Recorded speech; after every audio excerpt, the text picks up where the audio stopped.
Hello, friends. Welcome to your YouTube channel. If you are ready, let's listen to tonight's submitted story. My name is Rashid, and I want to tell you about something that happened to me. I never had the courage to continue my father's profession. Instead, I followed my mother's path. I became a cook from the very beginning. I was never interested in working inside city restaurants. A few years later, I started working on projects, and slowly, my career moved forward. Most of the time, I worked with drilling and oil companies. Of course, my job was still cooking, and we were almost always far away from the city. Sometimes we were kilometers away from the main road. Even going home was a challenge. Anyway, the incident that trapped me for several years happened inside an oil company. I won't mention the exact name or the location. I don't think there would be any problem. But just to be safe, it's better to get straight to the story. There was a small camp in the middle of the desert. It was used for workers to rest and eat their meals, from managers to regular workers. Everyone ate my food, and thankfully they were happy with it. They had given me a kitchen connected to a large dining hall. A few months passed. I had an assistant named Jafar. We also had other workers, people who handled the dining hall, washing dishes, baking bread, and other tasks. All of this was on the first floor of a large warehouse-like building, and we slept upstairs on the second floor. The kitchen also had an office. The contractor's representative and the inspection supervisor worked there. They were basically there to monitor our work. But like I said, during the first months, everything was going perfectly, everyone was satisfied. But eventually, even in the middle of the desert, bad luck found me, and the wheels of my life went off track. It was a cold winter night. Yes, we were in the desert, but places like that become unbelievably cold at night.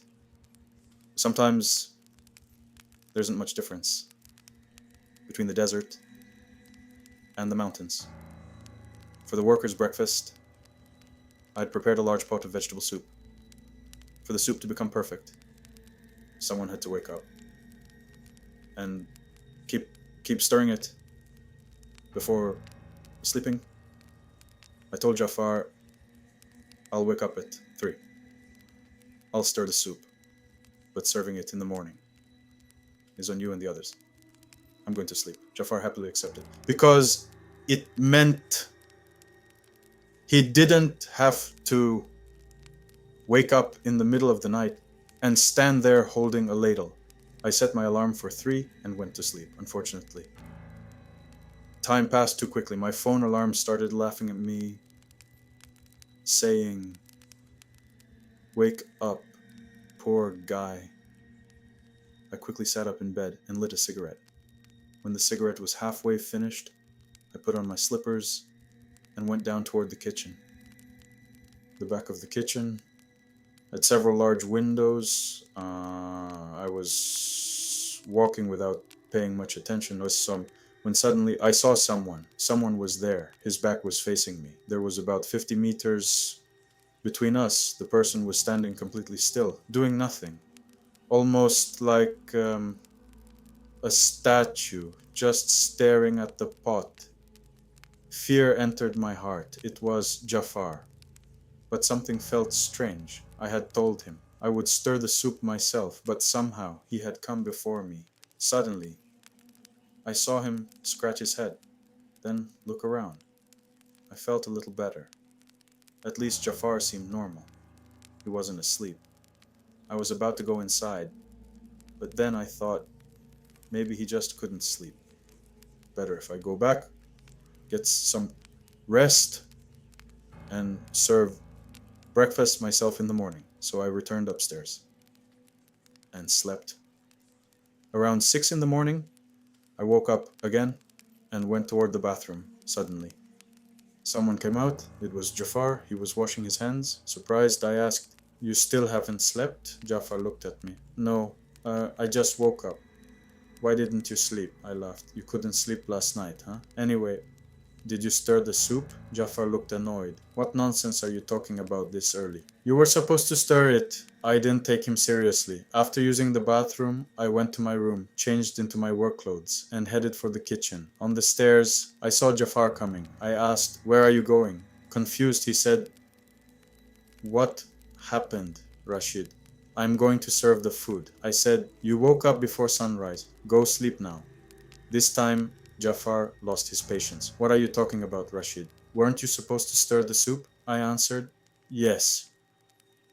But when I came down, I saw you standing beside the pot like someone hypnotized. I thought maybe you couldn't sleep. Now I'm here to do your job." Jafar froze. He whispered, "I was beside the pot? Are you sure?"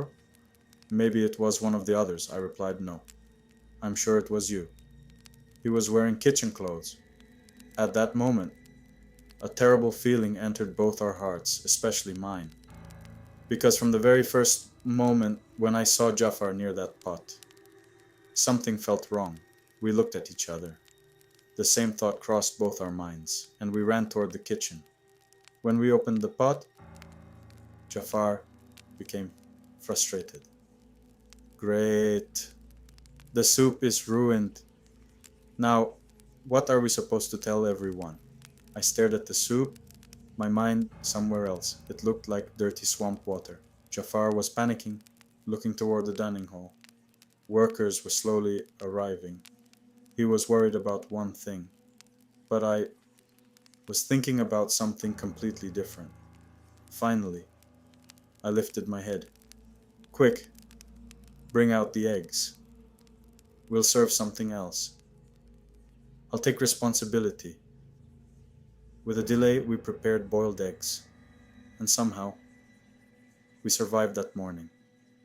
That night, when we returned to our room, Jafar asked, "Rashid, did you really see something? Or were you just trying to mess with everyone?" I said, "Mess with who? A group of workers? Am I crazy enough to ruin my own reputation? You should have seen how the kitchen supervisor looked at my soup, like I'd never cooked in my life." "I still swear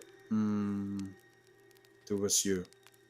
Maybe you sleepwalked and you don't remember," Jafar swore. "It wasn't me, master. This kitchen has a problem. Actually, not just this kitchen. This whole area. They wander around here. They found signs of an ancient cemetery in this desert." I smirked. "Come on. So you're telling me the Jafar I saw in the kitchen was a jinn?" Jafar replied, "Yes, I swear." One of the local workers said, "Things inside his room moved by themselves." Another worker even ran away. He saw his closet door open, right in front of his eyes. That day passed. Our work schedule was rotational. Half the month at home, half the month at work. After that incident, I went home for my break and returned later. I had almost forgotten everything. On the first night back, I went into the kitchen to prepare tomorrow's stew. I was completely alone. Even Jafar was asleep. I was working. When suddenly, I heard a sound, like something being dragged inside the sink. I ignored it and told myself, fear is for children. Then I walked to the other side to continue my work. That was when it openly proved its presence. A large strainer was thrown from the butcher's stone table, straight onto the floor. The sound scared me, and honestly, I became frustrated from fear. This was the first time in my life that I had ever seen something like this. While I was staring at the butcher table, I took my phone out of my pocket and called Jafar. After several attempts, he finally answered. What happened now? I said, hurry up, come downstairs. I need to tell you something. A few minutes later, I saw someone standing beside me. With sleepy eyes, quietly, I whispered, in the name of God, and asked, is it really you? Suddenly, all the sleep disappeared from his face. He said, you saw it again? I raised my eyebrows and answered, no. You see that strainer? Something threw it on the floor. Please stay here. I swear, I'm not staying here alone. Jafar said, all right, don't act like a child. I'll wait until your stew is ready. I lit 2 cigarettes, and we went near the door. Jafar took a deep puff and said, damn this job. We workers take all the hardship, and the official employees enjoy all the money. Yes, things became even worse because that thing didn't stay only inside the kitchen. I used to sleep in a separate room. Not always, but most of the time I was alone. One night, after that incident, I was deep asleep, when I suddenly felt something sliding off my body. It was my blanket. I grabbed it and pulled it back up. But then it happened again, still not realizing what was going on. I complained and grabbed the blanket tighter. But things became worse when suddenly the blanket was pulled completely away from me. This time, my brain finally started working. I jumped up like a spring, screaming. I turned on the room light and ran outside. I went straight to Jafar's room. I opened the door so hard that he woke up before he could complain. I covered his mouth and said, it's in my room. It pulled the blanket off me. Jafar said, don't be scared. Stay here. Smoke something if you need to calm down. Breathlessly, I said, don't be scared? Brother, there is a jinn in the next room. Jafar thought for a moment, then said, whatever it is, it's attached itself to you. That's how they are. They choose certain people. Don't think about it now. Tomorrow morning, take some leave. I'll handle the work. I smoked until morning. Then, I packed my things and took a few days off. There was no transportation. I had walked for about half an hour when a blue pickup truck carrying cargo appeared on the road. I raised my hand and it stopped. When I got inside, the driver, a man with a thick mustache, asked, where are you going? I answered, anywhere your route takes me. He nodded and started driving. He was playing an old song, and sometimes he ruined the best parts by singing along. A few minutes later, he broke the silence. What's your name? I answered. Rashid. He said, what a strong name. My name is Jalal. I said, Jalal, sus, it's a long way to Masjid Soliman. When we reach the next restaurant, food is on me. He accepted. When we arrived, I bought him kebab. Jalal kept drinking soda before even lowering his spoon. When we got back on the road, we started talking. I told him about my life, my job, and even the strange things that had happened. But Jalal didn't seem surprised at all. I asked, you don't believe me, do you? Jalal replied, my calm reaction isn't because I don't believe you. It's because I've seen and heard worse. Think about it. You saw these things under a roof in the desert. But as drivers, we travel through these deserts all the time. One night, I had cargo from Kazerun to Bushehr. When I got near Mashayek, I turned on my high beams and saw something coming toward me from a wheat field beside the road. Rashid, that figure was taller than your own name. I realized if I slowed down, it would reach me. So I pressed the gas and forgot about the bumps and my cargo. Thank God. It never caught me. I said God's name and kept going. Yes, earning a living has become difficult, especially when these strange creatures are around your workplace. Jalal glanced at me and said, Rashid, take this advice from me. Never insult them, even if you don't believe in them. They hold terrible grudges. A few years ago, they killed a truck driver inside a restaurant. I knew him. He used to say he had an invisible passenger who kept bothering him. He cursed at it. In the end, inside a restaurant, a waiter stabbed him in the neck.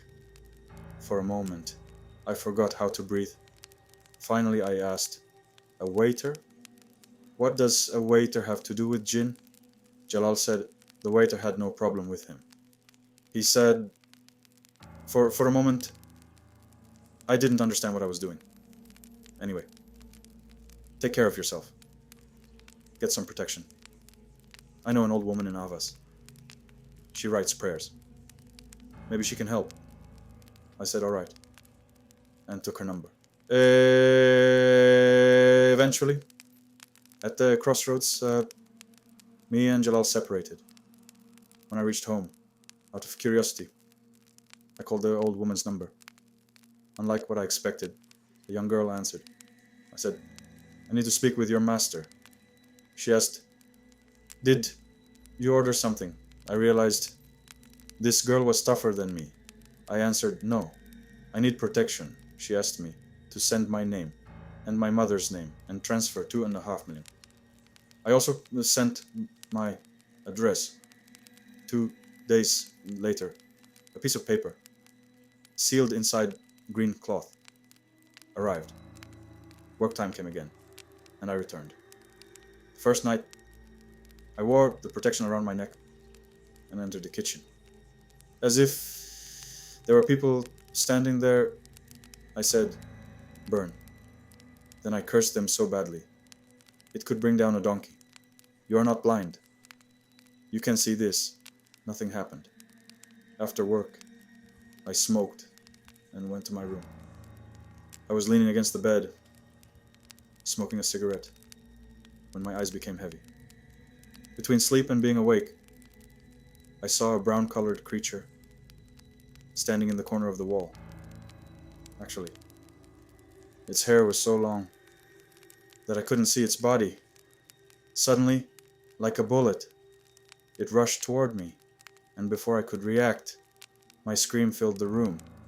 It felt like someone had struck my leg with a machete. The pain was unbearable. I fell to the ground as if Jafar and the kitchen workers rushed inside. Everyone was shocked. Seeing my condition, they thought something poisonous had bitten me. They took me to the company's clinic. The doctor looked at my leg and said, it's not even bruised. Why are you screaming this much? I pointed at my leg. Doctor, I swear, it feels broken. The doctor shook his head.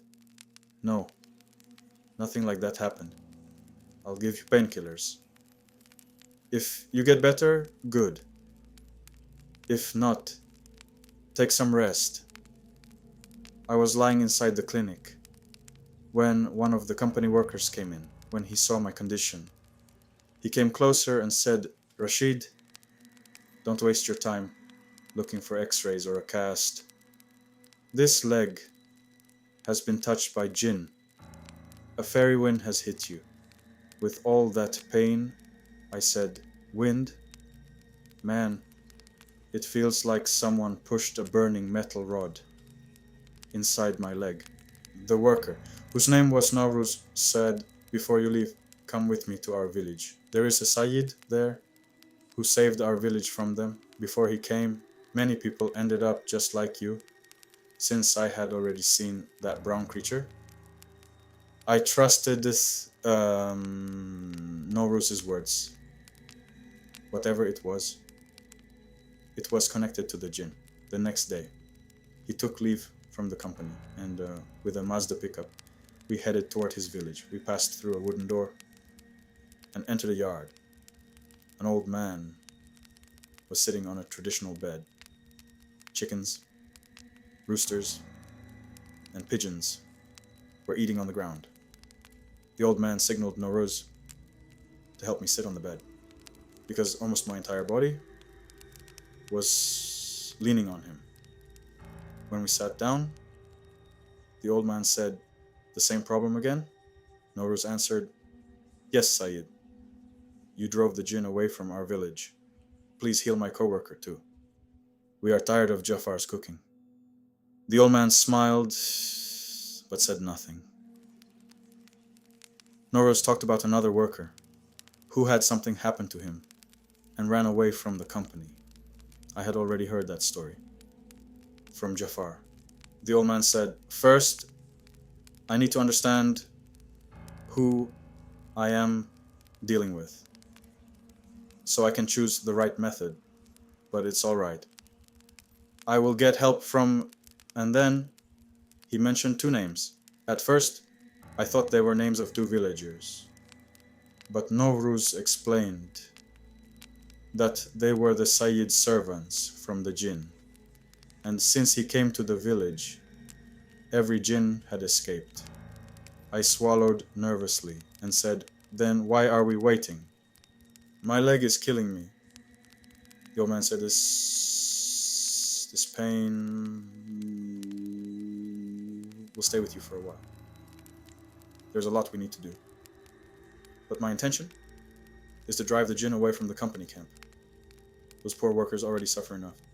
But for this, I need a connection. I want to use you as bait. We have to go into the desert in the middle of the night. I looked at Noruz hopelessly and said, "You brought me here to be healed, or to become bait. What is he trying to hunt? Pigeons?" Noruz said, "Stop being scared. The Sayyid knows what he's doing. Rest until tonight." I whispered, "At least you are a Sayyid, and your jinn servants are Muslims. I heard the non-believers among them are very evil and terrifying, just like the one I saw in my room."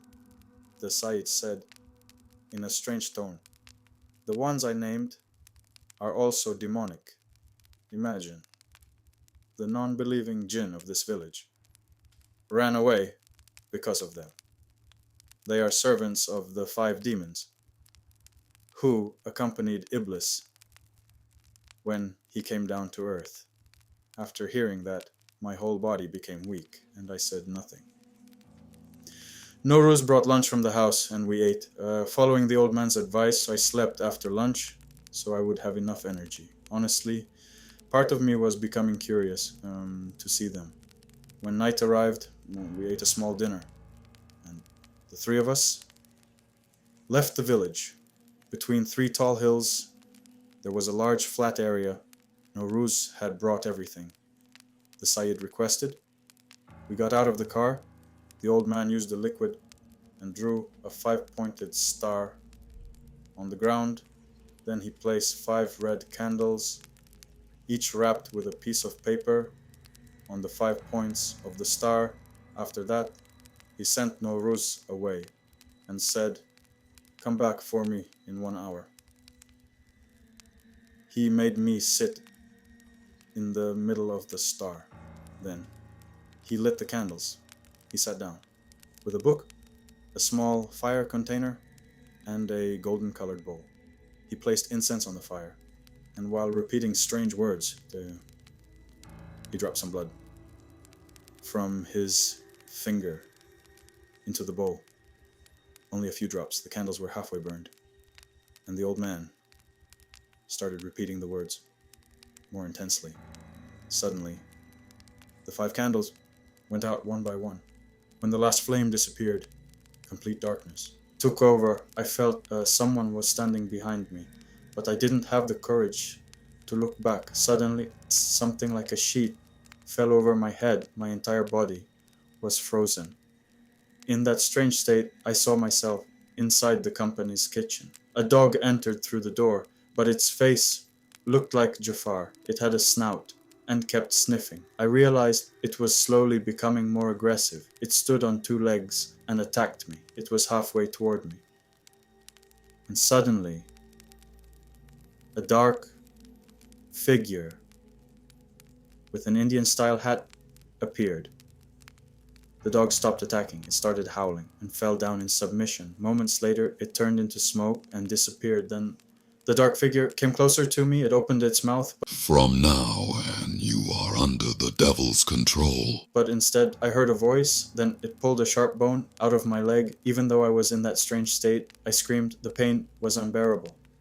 When I opened my eyes, the old man was holding me. He said, "It's over now." He helped me stand up. I asked, "Who were they, Sayyid?" He answered, "That dog was the jinn, the same one you saw in the form of your co-worker. And that dark figure was my servant." Thankfully, it ended well. From now on, be careful with your desires. I didn't understand what he meant. No ruse came back for us. I felt so much better that I returned to the company and started working again. I never saw that jinn again, but a few months later, I noticed something strange. Women, and even some young feminine men, started paying unusual attention to me. Slowly, the offers began, even though before this, no one even looked at me. I went back to the Sayyid and said, "Sayyid, not a day passes without a woman showing interest in me. Most of them are married. I'm afraid this will cause trouble." Even a thick-mustached driver said he wanted me. The Sayyid said, "Have you forgotten that demons saved you from pain? They enjoy the action you are supposed to commit. And every time you refuse, they come to me. Every night, they wake me up with their terrifying voices. They threaten me with death because I made a pact with them. Did you think driving away the jinn of this village was that simple? At that time, I was single, and so the old man's demonic servants would leave him alone and not harm me. I entered relationships with 2 married women. Even so, 1 year later, the Sayyid died in a very strange way. I left those women and ran away from that city. Now, no woman comes after me anymore, no jinn either. But I still feel like I am surrounded by demons and that they still interfere with the events of my life. Well, friends, tonight's story has also come to an end. If you enjoyed it, you can help your channel grow by liking this video. The poet says, "Love's story never reaches the hearts of the ascetics. The scent of flowers can never make an owl happy. Stay under God's protection."